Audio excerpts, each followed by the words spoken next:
Hey guys, this is Julie from Crafty Beach on YouTube, and I have a fun Easter Dollar Tree DIY. We're going to take one of the chalkboards from the Dollar Tree. It doesn't have to be this, it could be any sign that you have, and we're going to DIY it for Coastal Easter. I am using this removable wallpaper to cover the sign. The wallpaper at Dollar Tree does shift, and this is my favorite design, but if you're having trouble finding this design, be sure to visit my YouTube page because I do have a link to a printable that's pretty close. And I am just attaching it on there. I always cut it a little bit bigger so that I can use my sanding sponge to get a direct cut. Now for the Easter egg itself, I'm using an egg sign from the Dollar Tree, and we're gonna decorate this. If you don't have an egg shape, you could probably get away with it without it by using maybe a piece of cardboard cut out like in an egg shape. We're going to cover it with this material on the little spring bags. I think it looks like seagrass and it gives you that effect when you use it. Now I know you can take it apart into individual pieces, but I thought I might as well leave it together as much as I can to cover the Easter egg. That will be way less work and it actually looks pretty good. So what I want to do is try to trim it up a little bit to try to make my edges a little bit straighter so they will go together better. And then I'm going to cover my Easter egg with Mod Podge, laying it on there. I don't care that the shape's not right just yet. Once I get everything glued on there, I will be able to cut around the egg shape and make it a little bit better. I didn't like the extra piece I had.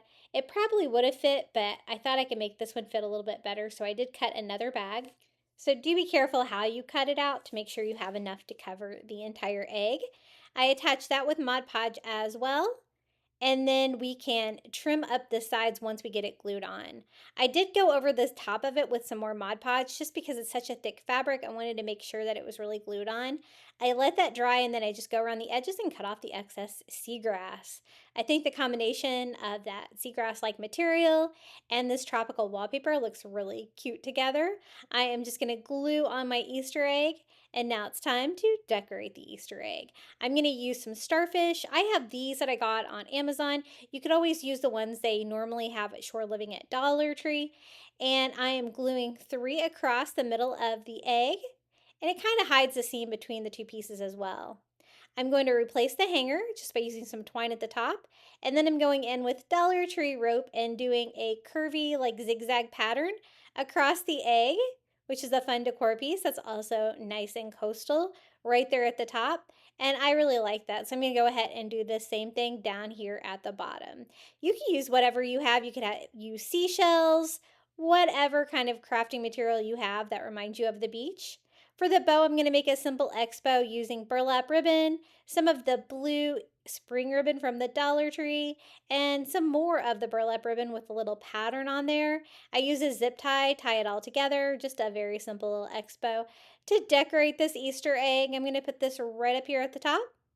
And then the final touch, I wanted to add a little Easter bunny. I'm going to use one of the wood Easter bunnies from the Dollar Tree and glue that right on. And I did decide to stain it with a little bit of antique wax by Waverly. This is how it turned out, our coastal Easter egg. I think it's really fun for Easter. I love a good coastal project. And if you would like more Dollar Tree DIYs, be sure to check out my YouTube channel at Crafty Beach. And until next time, happy crafting.